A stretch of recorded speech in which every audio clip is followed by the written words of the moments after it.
আসসালামু আলাইকুম রহমতুল্লাহ। Driver provider বিডির ভালো ড্রাইভার ভালো মালিক সিরিজ নিয়ে আলোচনার আজকে ২৭তম পর্বে কথা বলবো। সিপ দিয়ে আপডেট না করলে কি ক্ষতি হয়?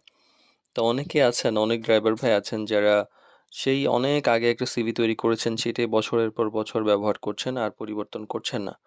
কিন্তু বাস্তবতা হলো আপনার অভিজ্ঞতা, দক্ষতা, লাইসেন্সের মেয়াদ, ফোন নাম্বার, ঠিকানা এই ধরনের অনেক কিছু সময়ের সাথে বদলে যেতে পারে। ফলে কি যে সিভি যদি আপডেট না করেন, এই যে ছোট, ছোট ভুল থেকে অনেক বড় ক্ষতি হওয়ার সম্ভাবনা তৈরি হয়।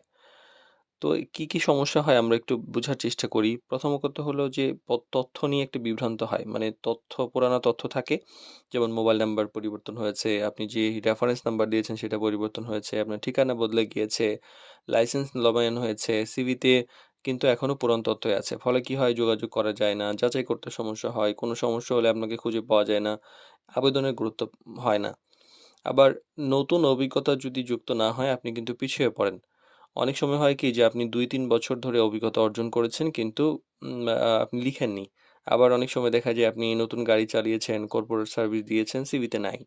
যার ফলে আপনি নিয়োগদাতা বুঝতে পারবে না যে আপনি আ আসলে কি অবস্থা। কারণ আমরা তো আসলে আপনার সিভিটাই মালিকের কাছে পাঠাই। উনি সিভি দেখেই তো সিদ্ধান্ত নেন যে আপনি কতটুকু অভিজ্ঞ না অভিজ্ঞ। আমরা তো আর আলাদা করে বলে দেওয়ার সুযোগ থাকে না, এবং আমাদেরকে বললেও এটা সবার সিভির কথা মনেও থাকে না।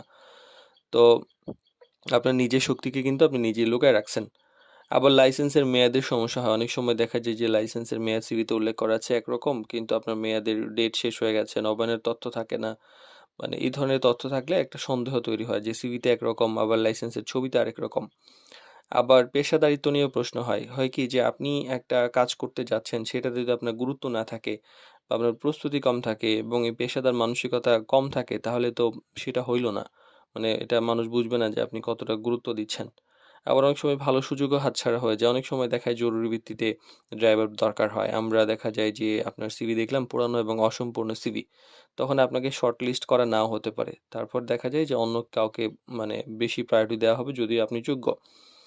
কতদিন পর সিভি আসলে আপডেট করা উচিত? এক হলো যে সিভি যখন আপনি আপডেট